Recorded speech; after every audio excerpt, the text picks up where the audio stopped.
उनके उत्तर को आ गई। अब वो सब जो है उनके पैरों पर पड़े कि भगवान ये क्या। बोला मुझे नहीं मालूम क्या है, मुझे तो कुछ पता ही नहीं भाई। हम तो ये जानते ही नहीं कौन काबा है, कौन मदीना है, कहाँ पर जो अयोध्या है, कहाँ पर जो है मथुरा है। हमारे लिए तो सब परमात्मा है। तो सम्राट ने जो है कई संतों को सूली पे चढ़ा दिया। उसका ये था कि जो मेरे प्रश्न का उत्तर नहीं देगा आई विल हैंग हिम। तो अब कोई संत जाए और वो जवाब दे न पाए, वो उठा के वो सूली पे लटका दे। गुरु नानक देव जी को इस बात का पता लगा कि यार ये तो बड़ा अपमान हो रहा है संतों का। वो घूमते घामते उसी के राज्य में पहुंच गए। आसपास जो है उसके महल के घूम रहे थे। बोला हाँ बाबा जी कहाँ। उनका वो शिष्य मर्दाना साथ में था। जगह यार तुम्हारे यहाँ का राजा कौन है। अरे बोला यार राजा की मत पूछो, तुम जितना जल्दी हो यहाँ से निकल लो। बोला राजा जो है ना, बोला महात्माओं का दुश्मन है, तुमको सूली पे चढ़ा देगा। अरे बोला चढ़ा देगा तो यार जब बाकी चढ़ेगा तो हम भी चढ़ जाएंगे, इसमें कौन सी बड़ी बात है। नानक देव जी काहे को डरते हैं भाई, वो सर्वज्ञ संत थे, त्रिकालदर्शी थे। वो उसने जाके कहा कि बाबा जी घूम रहे हैं बोला महल के बाहर। बोला लाओ उसको बुला के, पकड़ के लाओ। 4-5 सैनिक भाला सहित भेज दिए और उनको जो दोनों को खींच लाए। लाके दरबार में बोला बाबा जी यहाँ। बोला आप मेरे प्रश्नों का उत्तर देंगे। बोला कोशिश करेंगे, अगर हमें पता होगा तो। बोला देख लो। बोला हाँ देंगे। कॉन्फिडेंस था उनको कि दुनिया का कोई चीज थी ही नहीं उनसे ओझल, सब उनके सामने था। बोला देख लो, if you will not answer my question I will hang you, I will put you in prison, jail में डाल दूंगा। अब बोला ठीक है साहब डाल देना। बिठाया उनको, ताज दरबार लगा हुआ था। तो उसने सुल्तान ने 3 प्रश्न किए। पहला था कि ये बताओ भगवान से पहले क्या था। ठीक। दूसरा प्रश्न बोला भगवान है कहां। और बोला तीसरा वो करता क्या है। करता क्या है तो परमात्मा क्या करता है, वो सब कुछ वही करता है, और नहीं तो फिर क्या वो फावड़ा थोड़े ही चलाता है। नानक देव जी शांत हो गए। बोला ठीक है हमें तुम्हारी शर्त मंजूर है, लेकिन हमारी भी कुछ शर्तें हैं। हाँ बोला बताओ। बोला तुम्हारा पहला प्रश्न क्या है। बोला भगवान से पहले क्या था। तो बोला इस प्रश्न का उत्तर जानने के लिए आपको जो है ना एक थाली भर के जो है ना मोती लाने पड़ेंगे, जवाहरात, हीरे जवाहरात लाने पड़ेंगे। कोई सुल्तान था, कोई कमी नहीं थी, पैसे वाला था, राजा था। बोला यार ये तो जो है लालची आदमी है। बोला ये तो 100-200 हजार रुपए माना ना, ये तो एक थाली भर के जो है इसको जवाहरात चाहिए। लेकिन फिर भी उसने सोचा कि मुझे तो अपने प्रश्न का उत्तर चाहिए, और नहीं तो फिर सूली तैयार है, दे तो पाएगा नहीं है, ये लेके जाएगा कहाँ ये हमारे हीरे जवाहरात, इसको तो यही लटका देंगे, हम अपना छीन लेंगे। महाराज लाए गए तो उन्होंने ये कहा कि एक आप अपना रोकड़िया तुम्हारा जो है, जैसे हमारे नीरज भाई साहब जो है कैशियर हैं, तो बोला एक रोकड़िया बैठाओ इस पे गिनने के लिए। तो उन्होंने अपना कैशियर बुलाया। बोला ठीक है इसको गिन के बताओ ये कितने हैं।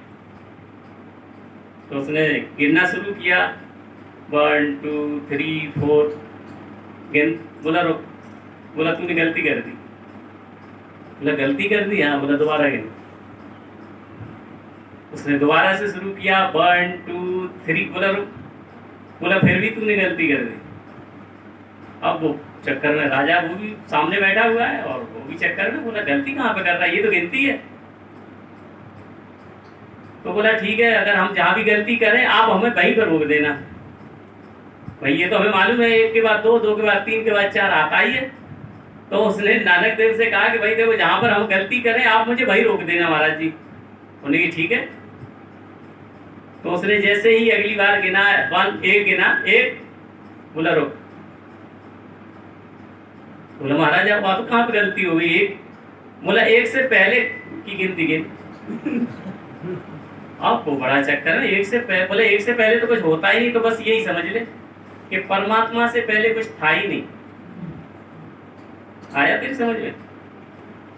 जिस तरीके से एक से पहले कुछ नहीं है, परमात्मा एक है और उससे पहले कुछ नहीं था।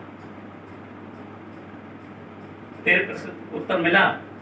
बोला महाराज मिल गया। चल दूसरा प्रश्न बता। तो दूसरा प्रश्न पूछा कि परमात्मा है कौन? उसने कि तेरे यहाँ दूध है? बोला है। बोला घी जानता है? हाँ जानते हैं। तो बोला इस दूध में ये बता घी कहाँ है? बोला दूध में ही घी है। भाई ये तो हम लोग भी, आप लोग भी, अगर मैं आपसे ही पूछूं कि ये दूध का गिलास है, इसमें ये बताओ घी कहाँ है? घी तो है, उसको मतलब निकलेगा। बोला घी ऐसे थोड़े ही, बोला इसको जमाना पड़ेगा, फिर उसको मथना पड़ेगा, उसके बाद में उसको मक्खन बनेगा, फिर कुछ करना पड़ेगा, तब जाकर के कहीं घी। बोला वो तो मुझे पता है, लेकिन तुझे ये पता है ना कि इसके अंदर घी है? कहाँ? बोलो ये तो है। तो फिर ऐसे ही समझ ले, ये दुनिया है, ये दूध है और इसी के अंदर परमात्मा है। जब तू इसको मथेगा, जब उसका मंथन करेगा, जब तू उसका रियाज करेगा, अभ्यास करेगा, तो परमात्मा तुझे मिलेगा। बोल संतुष्ट है? परमात्मा के बारे में पता लगा कहाँ है ये? इसको जब तू मंथन करेगा तो तुझे परमात्मा मिलेगा। तीसरा प्रश्न बोला तेरा क्या है? बोला परमात्मा करता क्या है? बोला इसके लिए तुझे मेरा एक काम और करना पड़ेगा। बोला क्या? बोला जहां तू बैठा है वहां पर मैं बैठूंगा और तुझे मेरी जगह बैठना पड़ेगा। जैसे महाराज जी वो पीछे बैठे हुए कुर्सी पे, जो है महाराज जी बैठे हुए थे, नानक देव जी दरोगा जी जहाँ पे बैठे, और राजा साहब जो है सिंहासन पे बैठे हुए थे। तो जगह इस काम के लिए मेरी जगह तुझे आना पड़ेगा और मैं तेरी जगह बैठूंगा जाके। तो वो से तो अपने प्रश्न का उत्तर चाहिए था। बोला ठीक है। चेंज हो गए, सम्राट जाके पीछे बैठ गया कुर्सी पे और महाराज जी नानक देव जी जो है सिंहासन पर जाकर विराजमान हो गए। हाँ बोला सुल्तान, बोला तेरे प्रश्न का उत्तर मिला? अब तो वो मतलब चक्कर में बोला हमारे प्रश्न का उत्तर कहाँ ये हो गया? अरे बोला तुझे अभी भी नहीं पता लग पाया? अरे देख मैं एक सेकंड में देख, मैं राजा बन गया और तू देख वहां पर क्या बन गया, आम आदमी बन गया मेरी तरह जो है वहां पर बैठा हुआ है। ये किसने किया? ये परमात्मा ने ही किया है। इसलिए वो ये करता है, पल भर में राजा का रंग और रंग का राजा बना देता है। बोल तेरे तीनों प्रश्नों का उत्तर मिला? और जितने हमारे जो है संत पुरुष जो तूने कैद कर रखे हैं, जो मार दिए, वो तो अलग बात है, इनको तुरंत रिहा कर। अरे महाराज फिर तो वो पूरा सिंहासन छोड़ दिया, बोला मैं आपके चरणों का दास हूं, मुझे अपना। बोला नहीं, अभी तू अपनी आत्मा को पवित्र कर और उसके बाद में जो है तू मेरे पास आना। और ये कह करके गुरु नानक देव जी जो है उसका जो है राज्य छोड़ के चले गए। वहां पर जितने भी संत थे उनको छुड़ा दिया। तो हमें उन संतों से भी कोई मतलब नहीं है, उसके उससे हमारा मतलब ये है कि परमात्मा कहाँ है, करता क्या है, ये चीज सिर्फ हमारा बताने का था। और हमारे अंदर जो आत्मा, उसी को परमात्मा कहते हैं। हमारे कबीर पंथ में यही प्रचलन है। तो वो सब हमारे अंदर है, वो ही सब कुछ कर रहा है। एक सेकंड में क्या करते क्या नहीं करते, इस बात से हमें जो है वाकिफ होना चाहिए सब लोगों को, कि उसकी रजा के बिना जो है एक पल भी तेरी सत्ता के बिना, हे प्रभु मंगल भूल, हो ही नहीं सकता कुछ। मैं यहाँ पर बोल रहा हूँ, मैं कुर्सी पे नहीं पहुंचूंगा।